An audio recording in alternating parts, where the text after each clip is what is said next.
जितना दिया सरकार ने मुझको उतनी मेरी औकात नहीं, उतनी मेरी औकात नहीं। ये है कृपा मेरे बाबा की, मुझ में कोई ऐसी बात नहीं, मुझ में कोई ऐसी बात नहीं।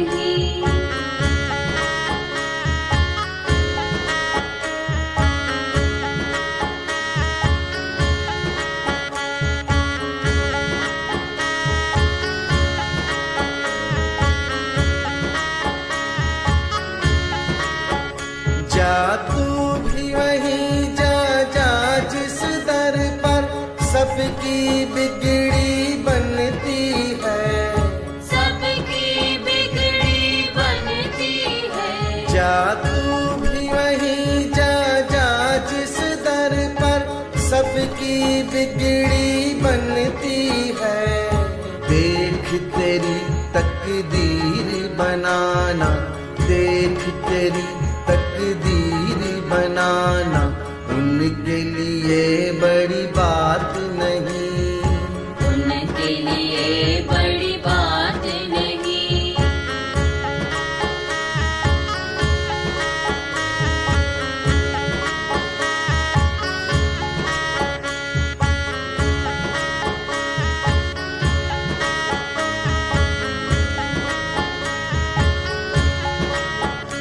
जब मौज पे आई वो लहरें, कतरे को समंदर कर डाला, कतरे को समंदर कर डाला।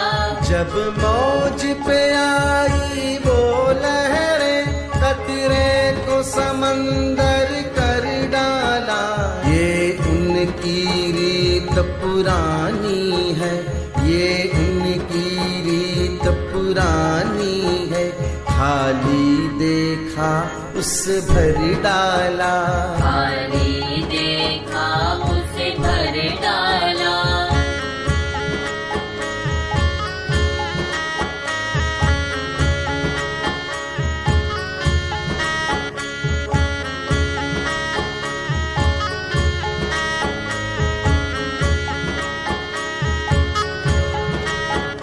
ये चमक ये दमक फुलवन महक, सब कुछ सरकार तुम्हीं से है, सब कुछ सरकार तुम्हीं से है। इठला के भवन झूमे सैया के चरण, बगियन में बहार तुम्हीं से है, बगियन में बहार तुम्हीं से है।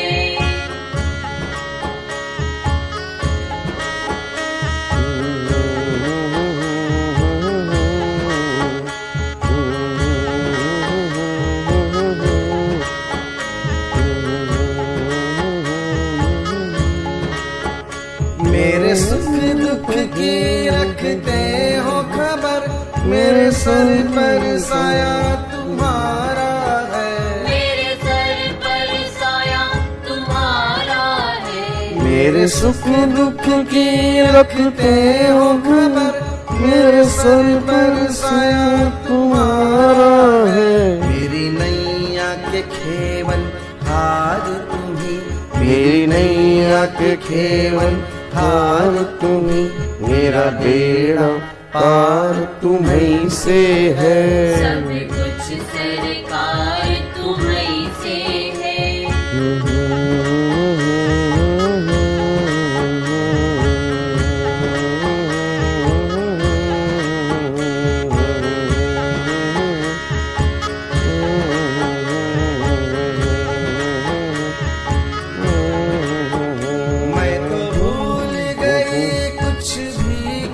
गुड मॉर्निंग भाई, गुड मॉर्निंग जी।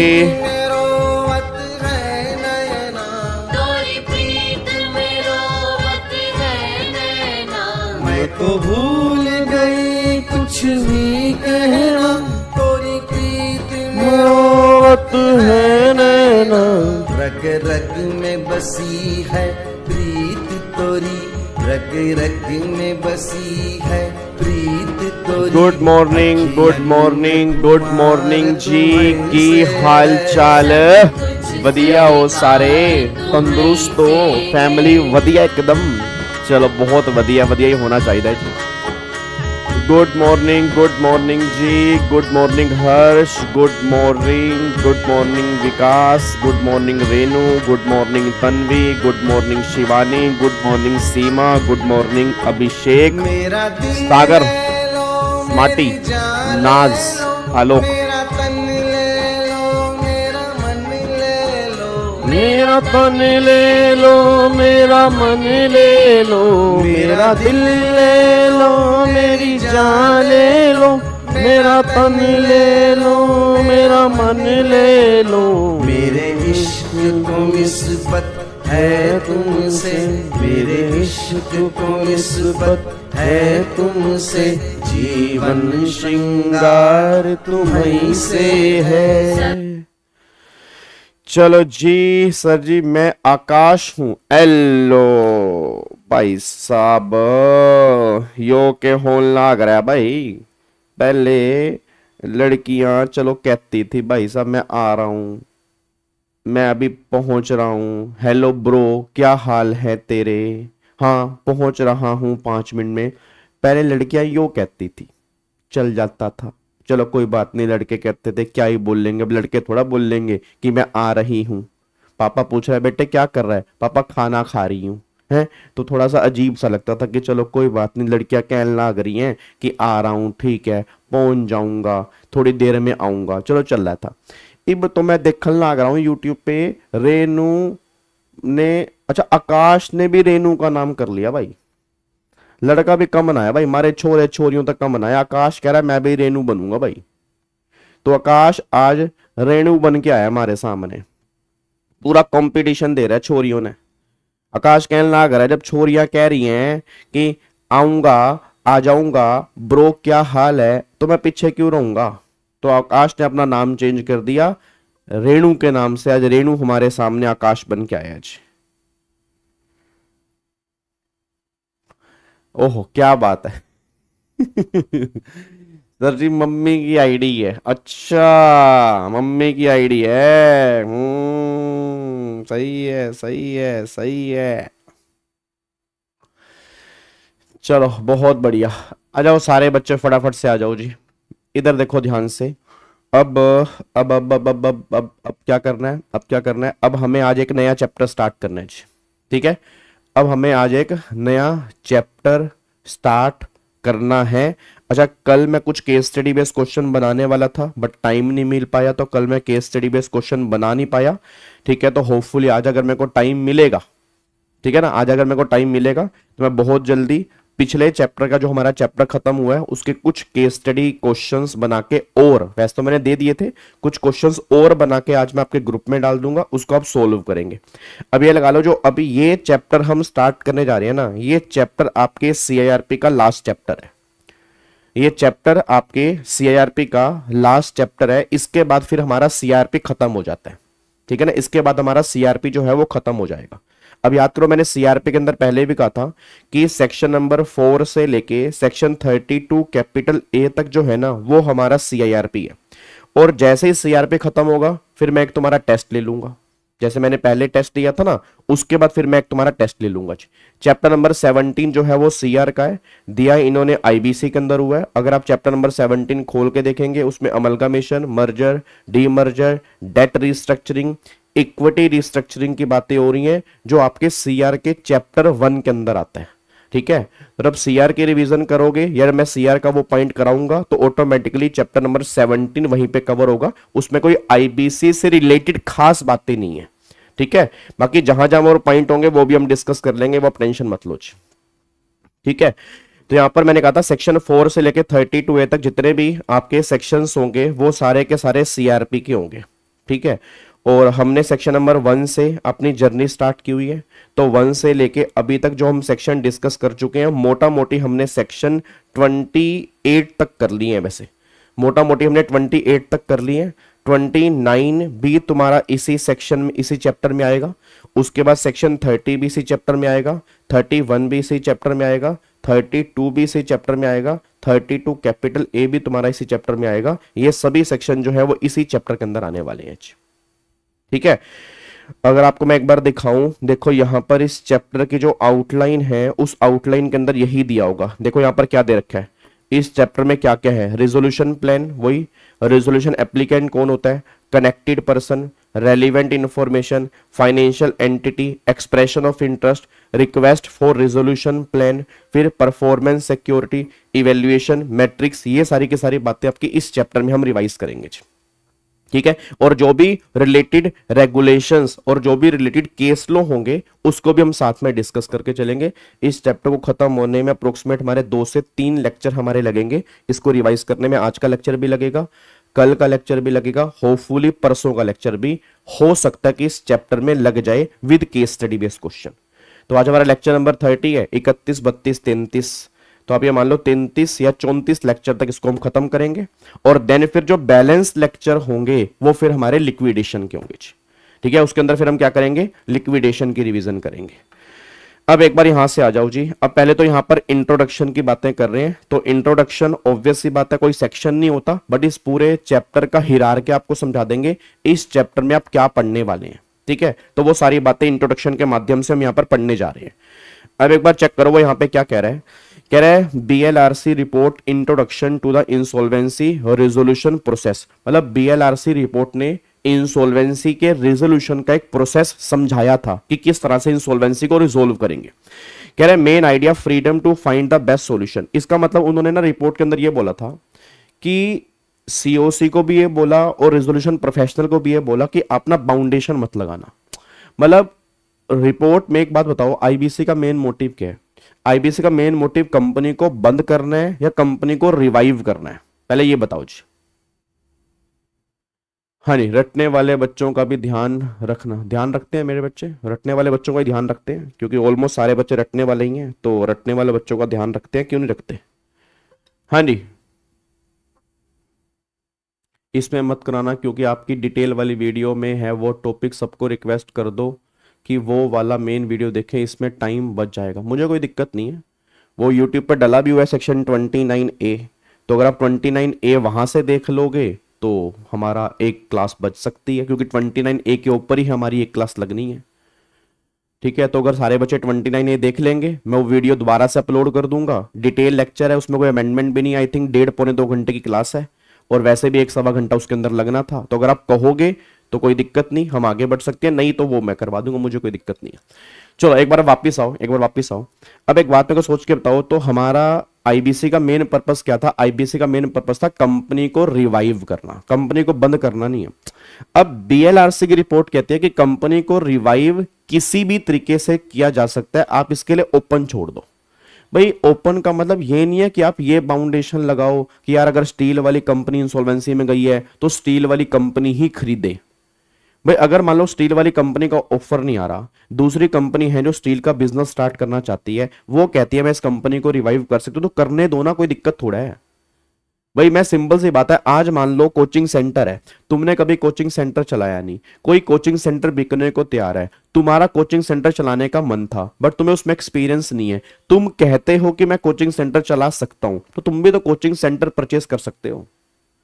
भाई सिंपल सी बात ये निकल के आ रही है, भाई कोचिंग सेंटर का बिजनेस ये नहीं कि कोचिंग सेंटर वाले ही परचेस करेंगे, ऐसा बिल्कुल भी नहीं है कि कोचिंग सेंटर वाले ही परचेस करेंगे। तो गवर्नमेंट ये बात कहना चाहती है कि भैया ओपन हैंडेड छोड़ दो, जिस तरह से भी कंपनी का रिवाइवल पॉसिबल है उस तरह से ही कंपनी का रिवाइवल होने दो। हमें कंपनी का रिवाइवल करना है, हमें कंपनी को लिक्विडेशन में लेके नहीं जाना, बस ये पर ध्यान दो। भाई 29A मैंने ही कराया, उसके अंदर भी मैंने ही कराया हुआ है, सेक्शन 29A उसके अंदर भी मैंने ही करवाया हुआ है, वो यूट्यूब पे मेरा ही लेक्चर है, और किसी लेक्चर की बात नहीं हो रही, वो मेरा ही पढ़ाया हुआ है। ठीक है, तो देखो यहां पर क्या लिखा है जी, मेन आइडिया क्या है, तो freedom to find the best solution, the BLRC said the code should give complete freedom to the market. Market को कंप्लीट फ्रीडम दो, चाहे वो क्रिएटर्स हो, इन्वेस्टर्स हो, बायर्स हो, प्रोफेशनल्स हो, to find any suitable solution to keep the company as going concern. मतलब वो कोई भी पॉसिबल सॉल्यूशन, कोई भी पॉसिबल सॉल्यूशन ढूंढे कि कंपनी गोइंग कंसर्न में चलती रहे, कि मतलब बाउंडेशन मत लगाएं कि यही कंपनी खरीदेगा, इतने में ही कंपनी बेचेंगे, इससे कम में कंपनी नहीं बेचेंगे, बायर इस तरह से, मतलब आपको कंपनी को रिवाइव करवाना है। अब कंपनी का रिवाइवल अगर कोई भी करने को तैयार है तो रिवाइवल होने दो, वहां बाउंडेशन नहीं होनी चाहिए। Meaning the business should continue to run instead of shutting down, वही बात यहां पे लिखी है, वही बात यहां पे लिखी है, ठीक है। अब अगले पॉइंट पर आओ जी, द कोड, ध्यान से, the code should not fix और limit what kind of solution must be use, for example merger, acquisition, restructuring, sale etcetera. मतलब ऐसा नहीं है कि आपको यही करना है कि मतलब ऐसा नहीं होना चाहिए कि कंपनी को मर्ज करना पड़ेगा, अमलगामेट करना पड़ेगा, मतलब इस तरह के सॉल्यूशन ही हो, ऐसा जरूरी नहीं है। ऐसा जरूरी नहीं है कि तुम्हारे पास यही सॉल्यूशन है, इसी पे फिक्स मत करना चाहिए, इसी पे फिक्स मत करना चाहिए। उसके बाद एक बार, because every insolvency case is different, हर इंसॉल्वेंसी का केस डिफरेंट है। द टाइप ऑफ सॉल्यूशन में change depending on the market, time and circumstances. अब 3 की principle mention in the code, 3 की प्रिंसिपल जो है उन्होंने कोड के अंदर मेंशन की है। अब 3 प्रिंसिपल कौन कौन से मेंशन किए हैं? पहला था process must be transparent, informed and time bound. भाई जो तुम्हारा प्रोसेस है रिजोल्यूशन प्लान को ढूंढने का, रिजोल्यूशन एप्लीकेंट को ढूंढने का, तो वो ट्रांसपेरेंट होना चाहिए, इन्फॉर्म्ड होना चाहिए और टाइम बाउंड होना चाहिए। भाई इतने दिन में इंसॉल्वेंसी रिजोल्व करनी है, वो बात हम पहले भी डिस्कस कर चुके हैं कि 180 डेज में इंसॉल्वेंसी को रिजोल्व करना है। 90 दिन आपको और मिल सकते हैं, टोटल मिलाकर 330 दिन मिलेंगे, तो टाइम बाउंड मैनर तो है ही है। अब तुम कैसे रिजोल्यूशन एप्लीकेंट ढूंढ रहे हो, क्या तुमने कंडीशन रखी है, ये ट्रांसपेरेंट हो, सबको पता हो कि ये कंडीशन है, ये कंडीशन अगर सेटिस्फाइड करेंगे तो हम भी रेजोल्यूशन एप्लीकेंट बन सकते हैं। तो all parties must be complete and accurate information about the company position. The entire process should be clear and transparent without hiding dealings, ठीक है। It must happen within a fix timeline so that the value is not destroy by delay. Obviously बात है, पहले यही problem आती थी जी। Example, resolution professional must ensure that all creditor have access to financial data, assets, list and claim and the process move forward quickly within 180 days और 330 days। वही बात यहाँ पे लिखी हुई है, ठीक है जी। उसके बाद अब यहाँ पे देखो जी, operational creditor must be protected, ये आपका दूसरा है, ये आपका दूसरा रूल है। मतलब पहली बात तो जो ये प्रोसेस है वो ट्रांसपेरेंट होना चाहिए, वो इन्फॉर्म्ड होना चाहिए और फिर वो टाइम बाउंड होना चाहिए। दूसरा गवर्नमेंट ये बात कहना चाह रही है कि दूसरा प्रिंसिपल ये है कि ऑपरेशनल क्रेडिटर्स को दबाया ना जाए। भाई नॉर्मली क्या होता है, छोटे लोगों को दबाया जाता है ना, कि जो छोटे लोग हैं तो उनको दबा दो ताकि बड़े लोग आगे निकल जाएं, यही तो प्रॉब्लम होती है ना। तो गवर्नमेंट कह रही है ये काम नहीं होना चाहिए कि माना एफसी ने ज्यादा पैसा लेना है, माना पैसा एफसी का बहुत लगा हुआ है बट ओसी ने भी पैसा दिया हुआ है, तो ओसी को भी तुम्हें प्रोटेक्ट करके चलना है, चाहे उनके पैसे कम है बट उनके पैसे भी मिलने चाहिए, उसको प्रोटेक्शन मिलनी चाहिए, बस ये पर ध्यान दो। तो देखो यहाँ पे क्या लिखा है, even though the operational creditor like supplier employ do not have voting right in the committee of creditor, their interest must be safeguarded. Therefore, every resolution plan must clearly provide for payment of operational creditor within a reasonable period after approval। वही voter for arrangement हो गया। अब याद करो, voter for arrangement के माध्यम से operational creditors को भी पेमेंट की जाती है। फिर include all insolvency process cost as a top priority to be paid first. The resolution professional must check that these payment are covered before placing the plan before COC. मतलब पहले वो check करेगा कि क्या इन सबकी पेमेंट प्रॉपर तरीके से रखी है, तभी वो प्लान सीओसी के पास जाएगा, उससे पहले वो सीओसी के पास नहीं जाएगा। Example, if a company of 5 crore to supplier, the RP must ensure the plan include payment to them within the promise time even though they can not vote in COC meeting. चाहे वो COC में vote नहीं कर सकते but उनकी payment होना जरूरी है, बस ये पर ध्यान दो। उसके बाद तीसरा प्रिंसिपल क्या है, the plan must follow other applicable law. Obvious सी बात है भाई, प्लान को किसी और लॉ को मतलब ब्रेक नहीं करना, जितने भी लॉज उसके ऊपर एप्लीकेबल हो रहे हैं वो उन लॉ का पालन करेगा, देन उसके बेस पे प्लान तैयार होगा।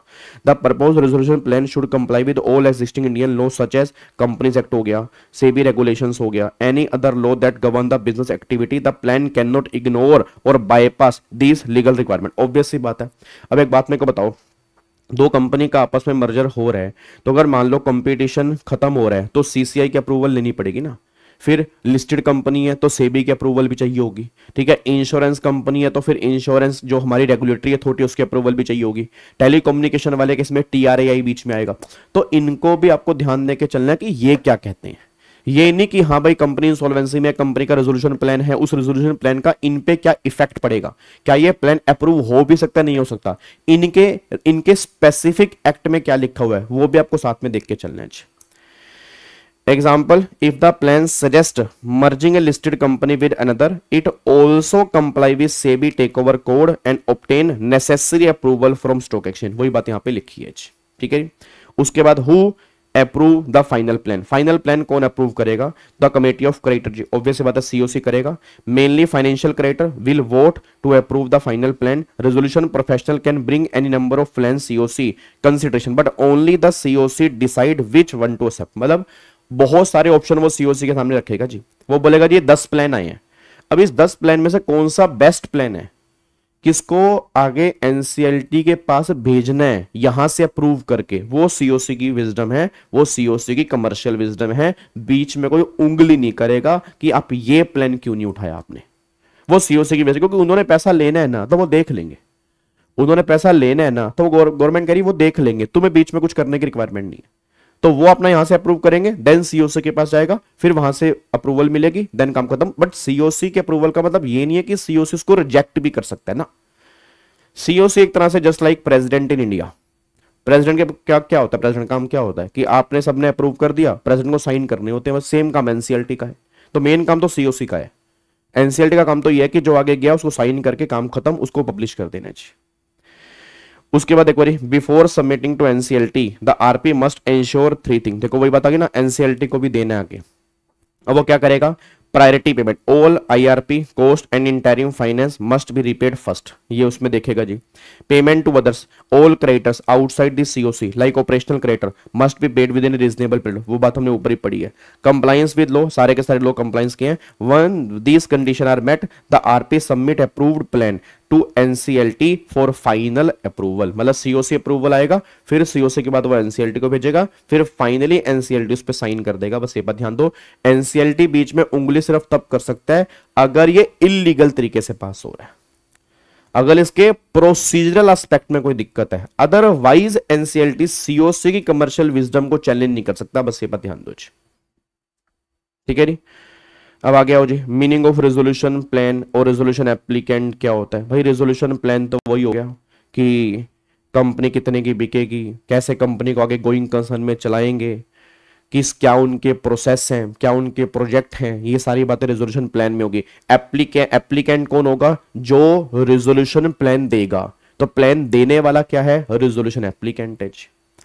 देखो यहाँ पे क्या लिखा है, purpose of the code, the main goal of the insolvency and bankruptcy court is to save and revive company and that are in financial trouble rather than shutting down, obvious सी बात है।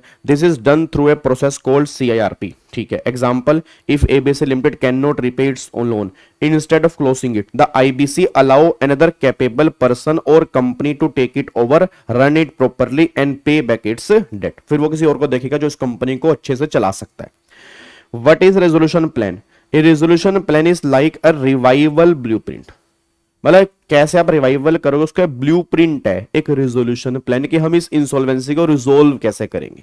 भाई अगर मान लो 2 लोगों की लड़ाई हो जाती है, उस 2 लोगों की लड़ाई को रिजोल्व करवाने का कोई तो तरीका होगा। कहते हैं ना कि क्या नाम है कि जो करने का मन करता है उस टाइम पर कर लिया करो, नहीं तो जिंदगी में काश बहुत रह जाते हैं। और कई आता ना कि यार काश पहले ये कर लेते, काश पहले, वो टाइम वापस नहीं आता जी, और वो टाइम वापस नहीं आता। इट में सब मान लो 2 लोग लड़के बैठे हैं, सोच के बोलना 2 लोग लड़के बैठे हैं, मेरे को एक लाइन ध्यान आ गई, आपका 1 मिनट और लूंगा, कि एक दिन हम सब एक दूसरे को ये सोच कर खो देंगे, एक दिन हम एक दूसरे को ये सोचकर खो देंगे कि वो मुझे याद नहीं करता तो मैं उसे याद क्यों करूं। और ऐसा बहुत बार होता है, आपकी ईगो इतनी हाई होती है कि आप खुद आगे से मैसेज नहीं करते, और फिर कई बार वो इंसान चला जाता है ना तो फिर गिल्ट रहता है, क्योंकि इंसान कभी जानने के बाद वापस नहीं आता। और यही फिर हमें गिल्ट होता है कि यार काश उस टाइम पर मैसेज कर दिया होता, काश आपस में बैठ के चीजें शेयर कर ली होती, तो काश ये प्रॉब्लम सोल्व हो सकती थी। बट अब सोल्व किससे करे, वो इंसान तो चला ही गया। तो वही बात यहां पे कहने जा रहे हैं कि अब दो कंपनी की लड़ाई चल रही है। अब कंपनी मतलब क्रिएटर्स उनकी लड़ाई, तो इस कंपनी को रिवाइव करना है, इस कंपनी को दोबारा से उठाना है, कंपनी को बंद नहीं करना। तो मेन पर्पस क्या है, मेन पर्पस जो है वो रिवाइवल है, मेन पर्पस जो है वो क्या है, रिवाइवल है। तो कह रहे हैं resolution plan is like a revival blueprint. क्या आप इनकी लड़ाई को सुलझाओगे कैसे, आप इनकी लड़ाई को कैसे सुलझाओगे, क्या आपके पास है। फिर होता है एक मीडिएटर होता है कि हाँ भाई बोल भाई क्या प्रॉब्लम है, तू बताई भाई क्या प्रॉब्लम है। भाई तेरे को अपनी ईगो छोड़नी पड़ेगी, आपको भी अपनी ईगो छोड़नी पड़ेगी। सिंपल सी बात है कि अगर आप सोचो कि ये तेरे सा बन जाए, वो नहीं हो सकता। तू ये सोचे कि ये तेरे सा बन जाए, वो नहीं हो सकता। दोनों इंसान अलग अलग हो भाई। जो एक दूसरे की आदतें हैं वो थोड़ी थोड़ी एक्सेप्ट कर लो, तुम इनकी आदतें एक्सेप्ट कर लो, तुम इनकी आदतें एक्सेप्ट कर लो, तभी लाइफ चलेगी। लाइफ ऐसी ही है जी, ठीक है ना, लाइफ ऐसी ही है। तो बस अब उसको लगा हाँ यार नहीं बात तो सही है कि मैं अपने आप को दूसरे में क्यों देख रहा हूं, या फिर वो मुझे अपने आप को इसमें क्यों देख रहा है। वो तो पॉसिबल ही नहीं है, हर इंसान अलग बने, हर इंसान अलग बने ना। अगर आप हर इंसान में अपने आप को देखोगे, आप कभी खुश ही नहीं हो पाओगे, आपको लगेगा हर इंसान खराब है, क्योंकि हर इंसान अपने बारे में ये बहुत बड़ी गलतफहमी पाल के बैठा हुआ है कि मुझसे बेस्ट कोई नहीं है। ये बहुत बड़ी इंसान की गलतफहमी है जो ये पाल के बैठा कि मुझसे बेस्ट कुछ नहीं है। तो उसको लगता है कि मैं तो बहुत परफेक्ट हूं, तो मैं ही अपने आप को सब में देखूं, और वो अपने आप को सब में नहीं देख पाता, उसको फिर प्रॉब्लम होती है, इसलिए रिलेशन नहीं चल पाते। तो वो ऐसा नहीं हो सकता जी, वो ऐसा नहीं हो सकता। तो यहां पे देखो जी क्या है, A resolution plan is like a revival blueprint, a detailed document that explain how the company will be rescued and its debt repaid. ठीक है, it include who is proposing to take over the company, that is background of applicant. फिर how will manage the and revive it, कैसे वो manage करेगा, कैसे revive करेगा। how and when creditors will be paid, कैसे creditor को payment की जाएगी जी, कैसे क्रेडिटर को पेमेंट की जाएगी। हाउ ऑपरेशन विल कंटिन्यू, कैसे ऑपरेशन कंटिन्यू होंगे। तो ये सारी की सारी बातें आपको बतानी है, यही रिजोल्यूशन प्लान है, यही रिजोल्यूशन प्लान है कि एक ब्लूप्रिंट आपने उस कंपनी के बारे में क्या सोचा है कि कंपनी को मतलब कंपनी को कैसे टेक ओवर किया जाएगा, कैसे मैनेज करोगे, फिर क्रेडिटर को पेमेंट कैसे करोगे, ऑपरेशन कैसे कंटिन्यू होंगे। इन सब बातों के जवाब आपको देने हैं जी बस, ठीक है। अगले पॉइंट पर आओ जी, who is resolution applicant. Resolution applicant कौन है जी, तो वो गवर्नमेंट कह रही है a resolution applicant is a person और a company that wants to take over and revive the insolvent corporate debtor. मतलब वो एक कंपनी या वो एक इंडिविजुअल जो इस कंपनी को रिवाइव करना चाहता है। They submit their proposal the resolution plan to the resolution professional during CRP, ठीक है ना। अब जैसे मान लो if XYZ investor private limited wants to buy and revive ABC limited which is under CRP, then XYZ is the resolution applicant. बस ये पर ध्यान दो। क्या बात मेरी समझ में आ रही है, क्या आपको बात मेरी समझ में आ रही है? पक्का पक्का, कोई दिक्कत तो नहीं है जी, कोई दिक्कत तो नहीं है, बोलो मेरे बच्चों, बोल दो, डन ना। हाँ जी, अब आगे देखो नेक्स्ट पॉइंट क्या निकल के आ रहा है। फिर नेक्स्ट पॉइंट क्या निकल के आ रहा है, रोल ऑफ रेजोल्यूशन प्रोफेशनल। अब रेजोल्यूशन प्रोफेशनल का इस केस में क्या रोल है। Resolution professional first check every resolution plan to ensure it meet all legal requirement under the code. अभी ना सेक्शन 30 आएगा आगे जाके, सेक्शन 30 में सब सेक्शन 2 आएगा, उसमें काफी सारी रिक्वायरमेंट लिखी है कि एक रेजोल्यूशन प्लान में ये चीजें होनी चाहिए। तो आरपी वही चेक करता है कि क्या वो सारी बातें हैं। अगर वो सारी बातें हैं तभी वो प्लान फिर आगे सीओसी को देता है, फिर सीओसी उसको अप्रूव करेगा, फिर एनसीएलटी के पास जाएगा, फिर एनसीएलटी उसको अप्रूव करेगा। बट 30 सब सेक्शन 2 की सारी बातें फुलफिल होनी चाहिए, तो उसने वही लिखा कि वो चेक करेगा। फिर only those plan that satisfy the condition are place before the COC, मतलब वही सीओसी के पास जाएगा फॉर इवैल्यूएशन। फिर सीओसी का रोल क्या है, COC mainly bank financial creditor study all eligible resolution plan, they discuss, compare and vote to select plan that best revive of the company and maximize the value of creditor. The plan with the highest score and majority approval is then selected. वही same बात है कि कहाँ सब लोगों को लग रहा है कि कौन सा प्लान सही है. अच्छा, जिसके पैसे ज्यादा आएंगे हमेशा वही सही होगा ऐसा जरूरी नहीं है. ऐसा बहुत बार प्रैक्टिकल लाइफ में हुआ है कि मैंने एक कंपनी को लेने की बिड मारी 50 करोड़ और दूसरी कंपनी ने बिड मारी 40 करोड़, बट 40 करोड़ रुपए की बिड ज्यादा अच्छी है. ठीक है जी, एक सेकंड रुकना. 40 करोड़ रुपए की बिड जो है वो ज्यादा अच्छी है. वो ज्यादा अच्छी क्यों है? क्योंकि वो सेम लाइन से मान लो कनेक्टेड है, उनको कई साल का एक्सपीरियंस है इस कंपनी को चलाने का. एक सेकंड रुको जी.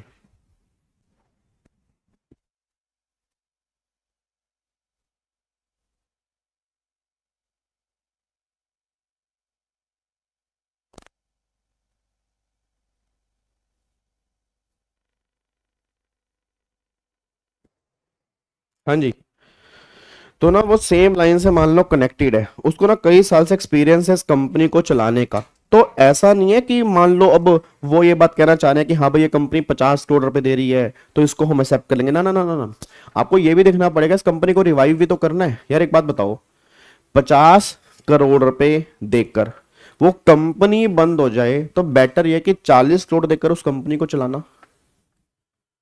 बात समझ रहे हो भाई? माला 10 करोड़ रुपए कम मिल रहे हैं बट वो कंपनी तो गोइंग कंसर्न में चलेगी, उसके एम्प्लॉइज हैं, उसका स्टाफ है, उसकी जॉब तो नहीं जाएगी भाई. मेन अगर मान लो फॉर एग्जांपल अब एयर इंडिया है, अब अगर एयर इंडिया टाटा को दिया तो एयर इंडिया कोई दूसरी कंपनी भी तो ले सकती थी. कोई क्या पता दूसरी कंपनी ने बिड मारी हो, बट टाटा इंडिया को क्यों दिया? क्योंकि वो ऑलरेडी विस्तारा चला रहा है, उसका इस लाइन में एक्सपीरियंस है. ठीक है, तो उसने बोला कि हाँ मैं इसको चला सकता हूं. गवर्नमेंट को लगा होगा नहीं ठीक है, अब मुझे नहीं पता बिड किस लेवल पे गई. तो ये भी हमें देखना पड़ेगा कि कंपनी बंद करें या कंपनी का रिवाइवल हो, चाहे कम पैसे में हो. तो मतलब दिमाग में ना ये मत लेके आना कि प्रैक्टिकल लाइफ में जिसके पैसे ज्यादा हैं सर उसको ही एक्सेप्ट करेंगे. नहीं, हमें बहुत सारी बातें और भी देखनी होती हैं कि इस कंपनी का रिवाइवल कौन कर सकता है, इस कंपनी का रिवाइवल कौन कर सकता है. ठीक है, आगे देखो जी. फिर फाइनल स्टेप बाय वही NCLT. Once approved by COC, the RP submit the selected plan to NCLT और फिर NCLT find its compliant with law, मतलब compliant with law, it approve the plan and the new management take over the company. अब जाके finally new management जो वो company का take over कर लेगी. उसके बाद एक केस लो फिर यहां पर है NCLT का 2018 में ये जजमेंट आई Binani industry versus bank of Baroda. अब जजमेंट क्या कहती है?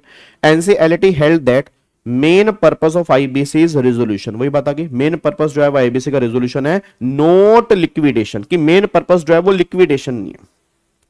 The law aim to revive the law aim is to revive the corporate debtor as a going concern and protect the interest of all stakeholder, not just one group of creditor. Obviously बात है, हमें सबका interest देखना है कि operational creditor, ठीक है ना, ऑपरेशनल क्रेडिटर को पेमेंट मिल रही है नहीं मिल रही, जो अदर स्टाफ है उनको पेमेंट मिल रही है नहीं मिल रही, गवर्नमेंट को पेमेंट मिल रही है नहीं मिल रही. ये नहीं कि एक ग्रुप ऑफ क्रेडिटर का फायदा हो रहा है तो चलो कोई दिक्कत वाली बात नहीं, उसका फायदा हो रहा है तो अच्छी बात है, फायदा होने दो. ये चीज नहीं होनी चाहिए, ये चीज नहीं होनी चाहिए, बस ये पर ध्यान दो.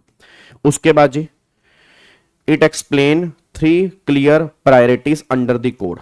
अब वही पहला रेजोल्यूशन रिवाइवल ऑफ कंपनी, दूसरा maximization of assets value, get best possible value for everyone, फिर promotion of entrepreneurship and credit balance, keep the business ecosystem healthy, thus liquidation should happen only when revival is impossible. अगर वो impossible हो जाए the IBC is meant for collective resolution not individual recovery. और IBC मैंने पहले भी कहा था कि आईबीसी जो है वो रिकवरी मैकेनिज्म नहीं है, वो रिजोल्यूशन मैकेनिज्म है.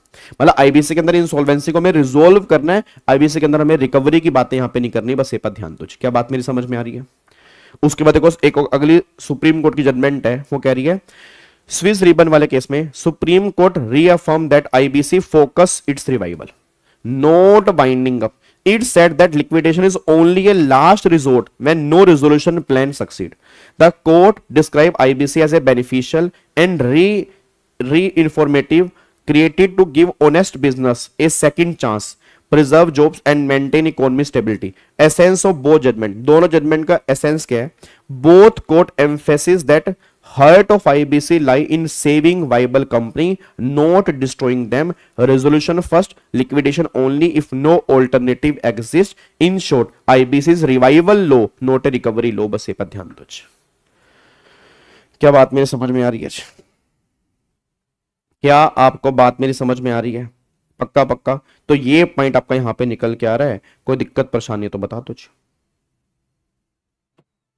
डन, लोग कर सकते हैं इसको जी, ठीक है।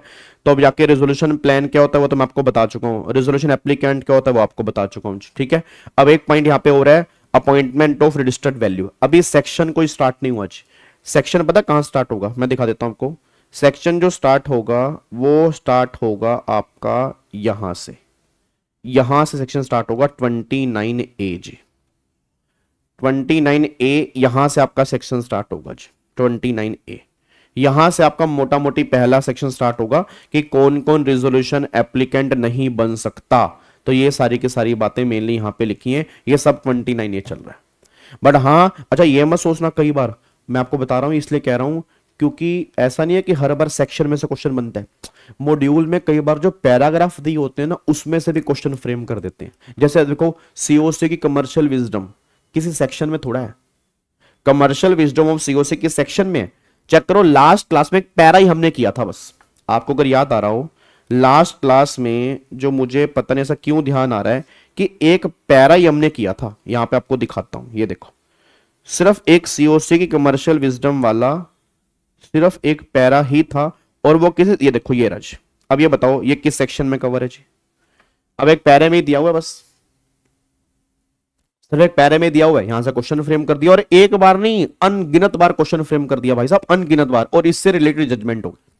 तो मतलब ये मत सोचना कि इन मॉड्यूल में जहां सेक्शन शुरू हैं वहीं हम करें, ना ना ना ना, ये भाई साहब इंस्टीट्यूट वाले, मैं सही बताऊं सर, इनको कोई फर्क नहीं पड़ता कि प्रैक्टिकल लाइफ में क्या इंपॉर्टेंट है क्या इंपॉर्टेंट नहीं है। मैं सही बता रहा हूं सर, इनको फर्क ये पड़ता है कि बच्चों को फेल कैसे करना है, बस उनको बस ये पता है कि उनको क्या पता बच्चा सेक्शन पढ़ के आएगा, ये तो पढ़ के नहीं आएगा, यहां से क्वेश्चन डाल दो। तो सिंपल सी बात ये निकल के आ रही है कि ये बिल्कुल मत सोच लेना। और इसीलिए मेरा रिवीजन क्लास में मॉड्यूल को दिखाने का रीजन ही सिर्फ एक था कि ताकि कम से कम तुम्हारे दिमाग में एक सेटिस्फेक्शन हो कि हमने मॉड्यूल देख लिया, ठीक है ना। क्योंकि बहुत सारे बच्चे ना मॉड्यूल देखते ना उन्हें पता होता, तो मेरे को यह था कि चलो रिवीजन क्लास है तो मैं स्टार्टिंग से लेके चलूंगा, चाहे छोटे छोटे पैराग्राफ होंगे बट मैं कराऊंगा जरूर, क्योंकि कुछ नहीं पता, इनका भरोसा कुछ भी नहीं है, बस ये पर ध्यान दो। उनका सिर्फ एक ही मोटिव है सर। देखो आप मेरे को एक बताओ यार, तुमने ट्रेनिंग की है अभी? तुमने ट्रेनिंग की है अभी? बताओ, ट्रेनिंग की है अभी? नहीं की। 99% बच्चा तो मेरे सामने बैठा है, मैं कह सकता हूं आपने ट्रेनिंग ली।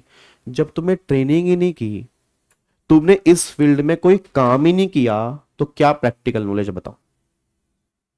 क्या प्रैक्टिकल? ये तुम्हें बुकिश ज्ञान ही तो मिल रहा है भाई, ये बुकिश ज्ञान ही तो है। जो बुक में लिखा है वो तुम्हें पढ़ाता जा रहा हूं, उसको समझाने की कोशिश कर रहा हूं, वो तुम समझ रहे हो। प्रैक्टिकल नॉलेज की बात कहां से आ गई इसमें? तो मैं वही कह रहा हूं कि इंस्टीट्यूट को बिल्कुल फर्क नहीं पड़ता अभी कि प्रैक्टिकल लाइफ में क्या चीजें हैं, उसको फर्क पड़ता है कि पेपर कहां से बनाऊं कि बच्चा क्लियर नहीं कर पाए। तो इसलिए अगर छोटा सा पैराग्राफ भी इंस्टीट्यूट ने बीच में कहीं डाला हुआ है तो क्वेश्चन वहां से भी बन सकता है। क्या बात मेरी समझ में आ रही है? तो ये बात ध्यान देना, ठीक है। चलो आओ जी, फटाफट से आओ जी, इधर देखो ध्यान से। अब हम थोड़ा सा आगे बढ़ते हैं, तो वापस आते हैं उसके ऊपर। तो यहां पे अब एक पॉइंट आ गया रजिस्टर्ड वैल्यूअर, यहां पे एक पॉइंट आ गया रजिस्टर्ड वैल्यूअर। अब ये रजिस्टर्ड वैल्यूअर वाला क्या फंड है, यहां पे गवर्नमेंट कह रही है अब आपको ना रजिस्टर्ड वैल्यूअर भी पॉइंट करना है। अच्छा, रजिस्टर्ड वैल्यूअर क्यों पॉइंट करना है जी? रजिस्टर्ड वैल्यूअर क्यों पॉइंट करना है?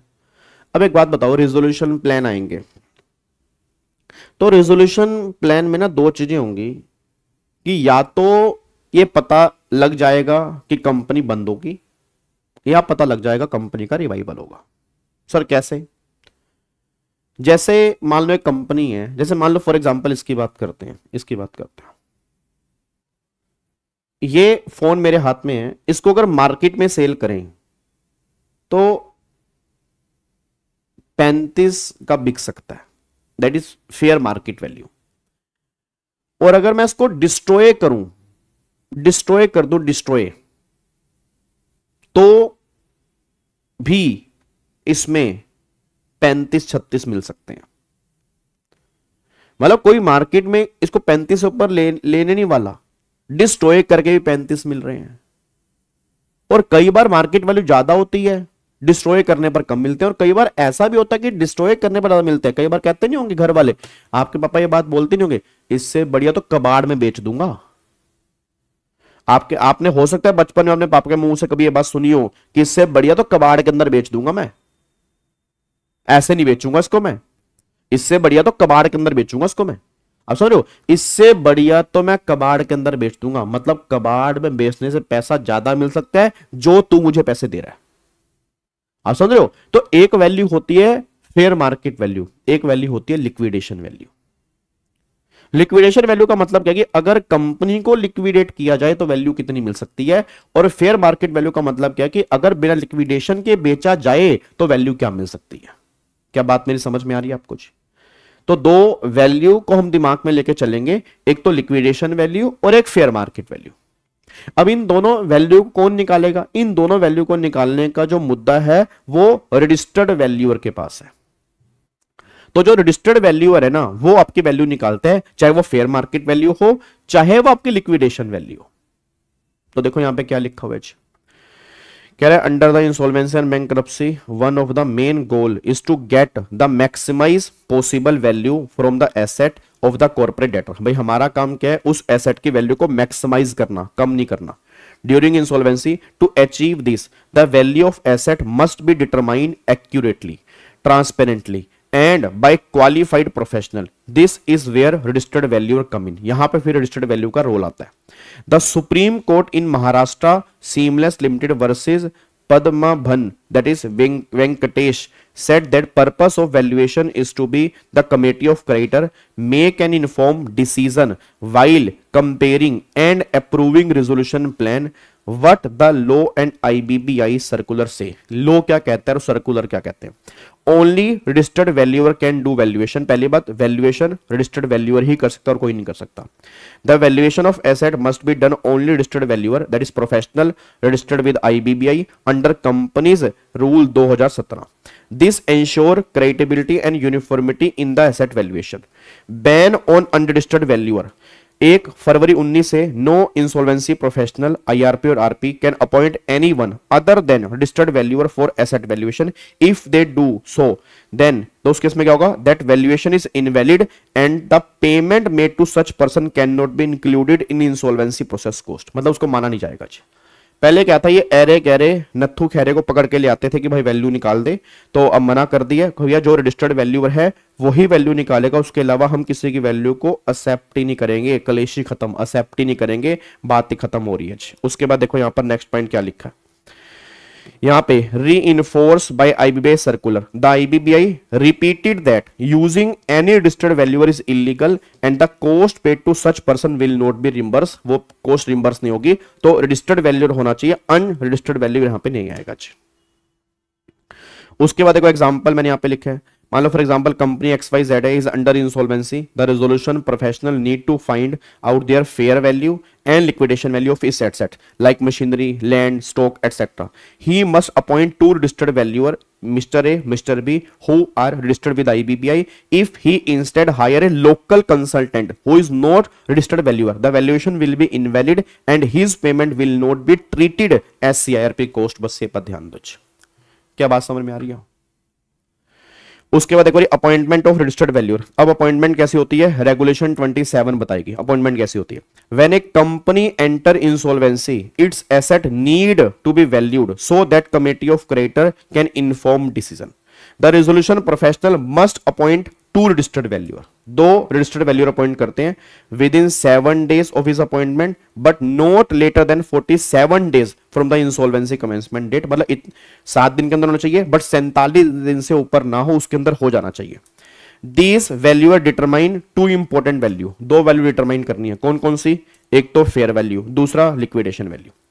फेयर वैल्यू का मतलब क्या होता है? It means the expected selling price of the company asset on the date of insolvency start if sold between a willing buyer and willing seller under normal fair and pressure free condition. जैसे इस मकर machinery 50 lakh की open market value में बिक रही है, तो वो market value है 50 लाख की। Liquidation value, it means the expected amount realized if the company is liquidated.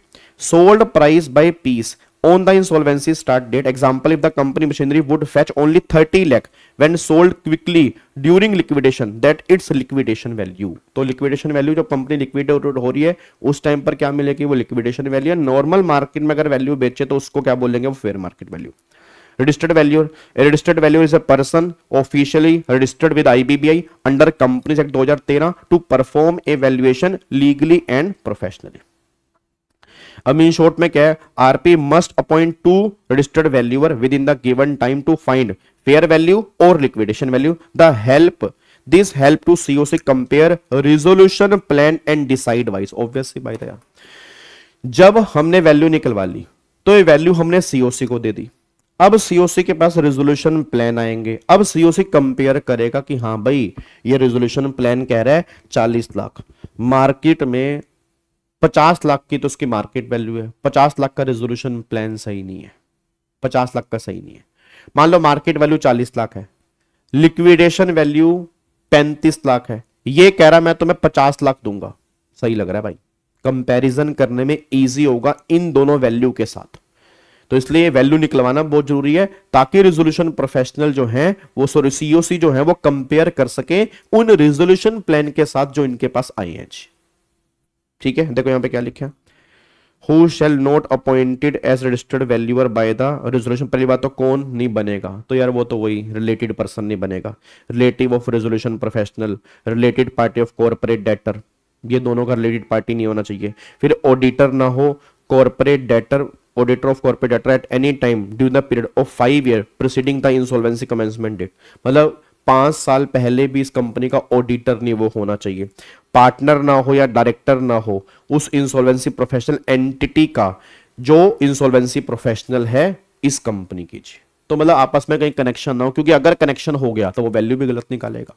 तो मोटा मोटी एक तरह से इंडिपेंडेंट होना चाहिए जो भी रजिस्टर्ड वैल्यूअर है, वो इंडिपेंडेंस तरीके से, अनबायस तरीके से वैल्यू निकालेगा.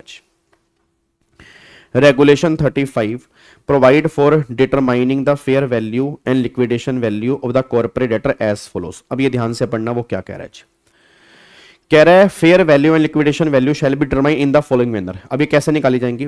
To registered valuer appointed under regulation 27 shall submit to resolution professional an estimate of the fair value and of the liquidation value computed in accordance with internationally accepted valuation standard after physical verification of the inventory and fixed asset of the corporate debtor. मतलब सब कुछ देखने के बाद वो value determine करके RP को देंगे. If the two estimate of a value is an asset class are significantly different. अब सिग्निफिकेंटली डिफरेंट का मतलब होता है कि अगर डिफरेंट 25% से भी ज्यादा आ रहा है. भाई सिग्निफिकेंटली डिफरेंट का मतलब क्या होता है, अगर इसको एक्सप्लेन किया होगा. सिग्निफिकेंटली डिफरेंट का मतलब क्या है, सिग्निफिकेंटली डिफरेंस का मतलब ये होता है कि अगर डिफरेंस जो है वो 25% से भी ज्यादा आ रहा है, तो अगर डिफरेंस आपका 25% से भी ज्यादा आ रहा है इन दोनों वैल्यू के बीच में, तो वो सिग्निफिकेंटली डिफरेंट है. On the receipt of a proposal to appoint a third registered valuer from the COC, और या डिफरेंस 25% से ऊपर आ रहा है या सीओसी को लगता है कि एक थर्ड बंदा भी अपॉइंट करना चाहिए, हमें लग रहा है कि ये दोनों बंदे वैल्यू सही नहीं निकाल रहे. The resolution professional may appoint a third registered valuer for an asset class for submitting an estimate value computed in manner provided in clause A. ठीक है, फिर the average of two closest estimate of a value shall be consider the fair value और the liquidation value as the case may be. इसका मतलब क्या, एक registered value ने fair value निकाली 50 लाख,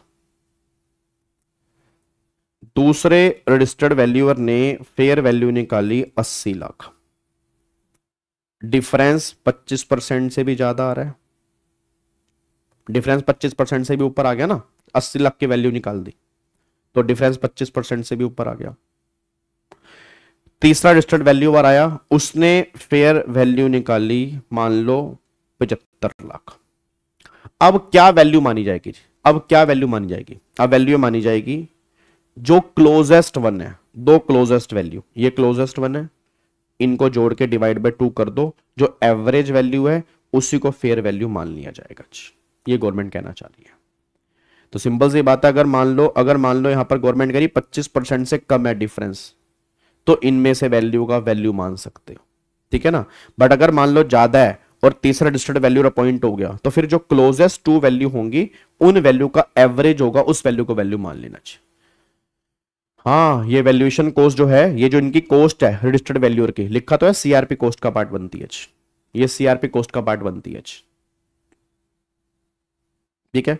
और वही देखो यहाँ पे सिग्निफिकेंट, यहाँ पे लिखा हुआ है significantly different means a difference of 25% in liquidation value under an asset class and the same shall be calculated as L1 L2 divided by L1 where L1 higher valuation of liquidation value, L2 lower valuation of liquidation value. ये point वो यहां पे कहना चाह रहे हैं, but ये point हमारे एग्जाम में काम करनी है। हमारे एग्जाम में काम का जो है वो ये वाला पॉइंट आएगा कि हाँ भाई, अगर मान लो वैल्यू निकाल दी और अगर मान लो वहां पे डिफरेंस 25% से ज्यादा है, उस केस में क्या होगा। ठीक है, इसके लिए मैं केस स्टडी बना के दूंगा ना आपको, इसके लिए मैं केस स्टडी बना के दूंगा, तो उसके अंदर एक प्रैक्टिकल क्वेश्चन भी दूंगा। उस प्रैक्टिकल क्वेश्चन के माध्यम से आपको और बढ़िया समझ में आएगा कि एक्चुअल में कहना क्या चाह रहा है, ठीक है ना। वैसे तो आपको मैंने बता दिया कि मान लो फेयर वैल्यू 50 लाख है, इसमें मान लो 80 लाख रुपए की है, इसकी मान लो 75 लाख की है, ये डिफरेंस 25% से ऊपर है, तो ये जो क्लोजेस्ट वैल्यू है इनका एवरेज जो है, फिर वो कहना चाह रहे हैं कि उस वैल्यू को हम वैल्यू मान लेंगे। बस ये पर ध्यान दो, ठीक है। अब यहां पे देखो रही ड्यूटीज ऑफ आरपी। अब आरपी की ड्यूटी क्या है। अब यहां पे देखना आरपी की ड्यूटी क्या है।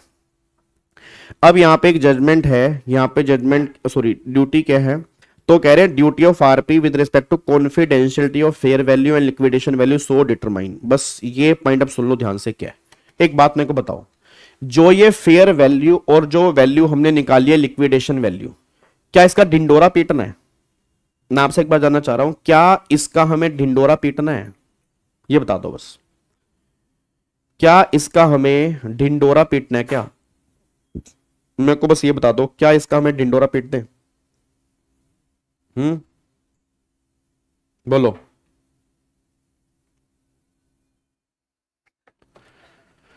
बोलो जी, क्या इसका हम ढिंडोरा पीट दें?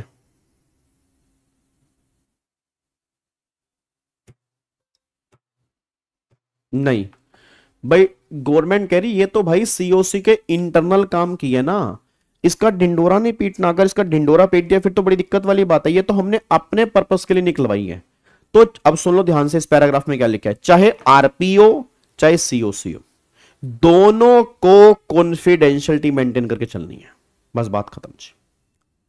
मतलब चाहे गवर्नमेंट कह रही आरपी हो चाहे सीओसी हो, दोनों को कॉन्फिडेंशियलिटी मेंटेन करके चलनी है। बस ये पर ध्यान दो, गवर्नमेंट साफ साफ ये बात कहना चाह रही है बस।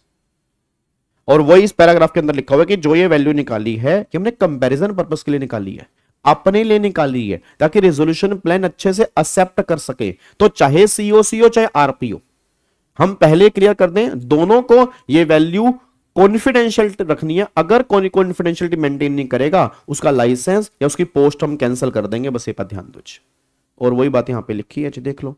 After the receipt of resolution plan in accordance with the code, this regulation, the resolution professional shall provide the fair value and liquidation value and valuation report to every member of the COC. वही बात आ गई। On receiving on undertaking from the member, undertaking ली जाएगी इसकी, to the effect that such member shall maintain, mandatory है, confidentiality of the fair value and liquidation value and valuation report and shall not use the information contained in the valuation report to cause an undue gain or undue loss to itself or any other person and comply with the requirement under subsection 2 of section 29. Resolution professional and registered valuer shall maintain confidentiality of the fair value and liquidation value. सारे के सारे confidentiality maintain करके चलेंगे, चाहे वो COC हो, उनसे कसम उठवाई जाएगी कि तुम ये चीज किसी डिस्क्लोज नहीं करोगे। बस ये पर ध्यान दो। वही बात यहां पे लिखी है।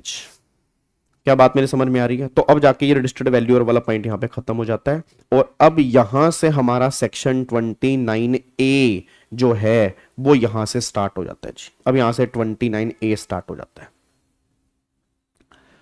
क्या बात समझ में आ रही है जी? पक्का पक्का।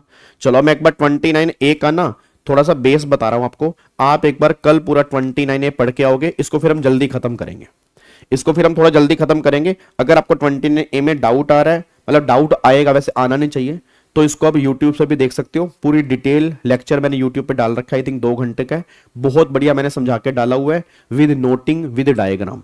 ठीक है, तो एक बार आप पढ़ के आओगे, उसके बाद इसको हम कोशिश करेंगे आधे घंटे के अंदर या 20 मिनट के अंदर 29 कैपिटल ए हम पैक करेंगे, देन फिर हम आगे बढ़ेंगे। ठीक है, बट एक बार 29A का थोड़ा बेस क्लियर कर देता हूं। एक्चुअल में 29A है क्या? 29A की हेडिंग है person not eligible to resolution applicant, मतलब ये पर्सन रिजोल्यूशन एप्लीकेंट नहीं बन सकता जी, ये पर्सन रिजोल्यूशन एप्लीकेंट नहीं बन सकता। अब कौन नहीं बन सकता जी? यहां पे देखो जी, कौन नहीं बन सकता जी, मैं ग्रुप में लिंक भेज दूंगा उसका जी। तो वो कह रहे हैं when the insolvency and bankruptcy code was first implemented in 2016, it was seen that the same promoter or defaulter who caused the company financial failure were trying to buy back their own company during insolvency at a cheap price through its resolution plan। क्या कहना चाह रहा है ये पहले समझो। कब आया टेस्ट? होगा बेटे पूरा खत्म होने के बाद ना, टेस्ट अभी कहां से होगा, पूरा सीआरपी खत्म हो जाएगा 32A तक, फिर मैं आपका टेस्ट लूंगा। अब सुनो ध्यान से, मैं कहना क्या चाह रहा हूं, मेरा क्वेश्चन ये है कि जब 29A नहीं था, आप बताओ कंपनी की ये हालत कैसे हुई है? सारे बच्चे बोलना कंपनी की ये हालत कैसे हुई है, बस ये बता दो जी, कंपनी की ये हालत कैसे हुई है बताना। कंपनी की इस हालत का जिम्मेदार कौन है? उसके प्रमोटर है ना यार। प्रमोटर का फेलियर है, चाहे फाइनेंशियल फेलियर है चाहे बिजनेस फेलियर है, कहीं ना कहीं दिक्कत किसकी आई है? कंपनी की आई है, कहीं ना कहीं दिक्कत तो कंपनी की आई है। अब होता क्या था, जब सेक्शन 29A नहीं था ना, तो यही लोग दोबारा से अपनी कंपनी खरीदने पहुंच जाते थे रिजोल्यूशन प्रोफेशनल के माध्यम से। यही लोग दोबारा पहुंच गए रिजोल्यूशन प्रोफेशनल, तो ऑब्वियसली बात है गलत है ना यार, ये तो गलत है भाई। जिनकी वजह से ये हाल हुआ वही लोग दोबारा कंपनी को खरीदने जा रहे हैं, इसीलिए 29A बनाया गया। तो 29A अगर आप चेक करोगे, 29A एक था, क्या था,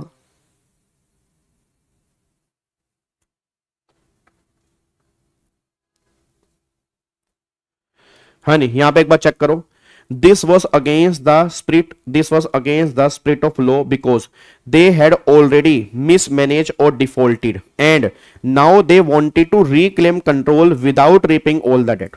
अब to stop this misuse section 29A was introduce, 29A को इंट्रोड्यूस किया गया। What section 29A says in simple terms, certain people are not eligible to submit a resolution plan। For example, promoter हो गया, जिनके NPAs हैं, जो defaulter हैं, जो इंसॉल्वेंट हैं, ये लोग यहाँ पे लिखे हैं, जो आप एक बार घर जाके पढ़ोगे। अब यहाँ पे एक जजमेंट है Arun Kumar Jindal steel, supreme court कहता है, supreme court said the same logic of section 29A also apply in liquidation state. Same liquidation state पर भी एप्लीकेबल होगा जब एसेट बिकेंगी।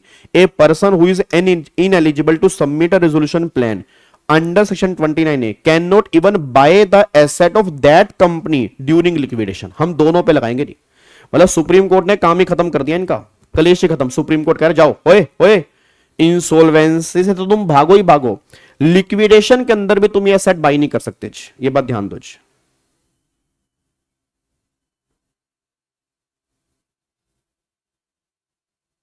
आगे देखो जी, This ensure that defaulter cannot get back control of their own company in any form।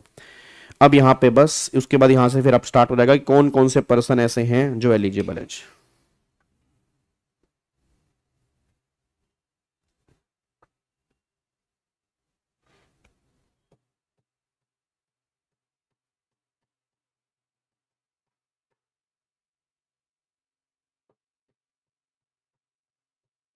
धन जी कोई दिक्कत तो नहीं है?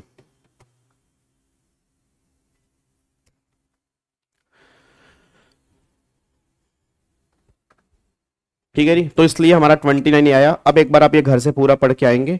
29A है तो बहुत लंबा चौड़ा। अच्छा, लिंक मैंने आपके ग्रुप में डाल दिया, अच्छा अपनी रेगुलर बैच का ना लिंक मैंने आपके ग्रुप में डाल दिया, आप एक बार उसको देख सकते हैं। ठीक है, आप उसको एक बार पढ़ लें, अगर वहां से पढ़ना है खुद पढ़ना है। कल इसको फटाफट से हम कंप्लीट करके, ये पूरा 29 कैपिटल ए है, ये पूरा 29A है। और ये नोट्स भी मैं डाल देता हूँ, ठीक है। उसके बाद ये होने के बाद फिर यहां से स्टार्ट होगा the process of inviting and submitting resolution plan. फिर यहां से स्टार्ट होगा जी, ठीक है। ये नोट्स मैं भी ग्रुप में डाल देता हूं, ठीक है। ओके जी, bye bye, tata, thank you so much, जय हिंद। सर उनके पास इतने पैसे हैं तो फाइनेंशियल क्रेडिटर को पे कर दें, दोबारा खरीदने का क्या लॉजिक है? यही तो सबसे बड़ी प्रॉब्लम है ना, उनको क्रेडिटर को पैसे देने नहीं है, क्रेडिटर को पैसे नहीं देने, कंपनी दोबारा, अच्छा एक्चुअल में कंपनी दोबारा खरीदने कैसे पहुंच गए? क्योंकि जब रेजोल्यूशन प्लान आता तो कंपनी उस प्राइस पर नहीं बिकती ना, कम प्राइस पर बिकती है। अगर कम प्राइस पर बिक रही है तो मैनेजमेंट कहती है हम दोबारा खरीद लेते हैं, दोबारा कंपनी को चलाने की कोशिश करेंगे। तो वो चीज मना की गई कि भैया तुम तो यहां से निकल लो, तुम्हारा कोई यहां पे रूल ही नहीं है, ठीक है। चलो ओके जी, bye bye, tata, thank you so much, God bless you, love you all, bye bye.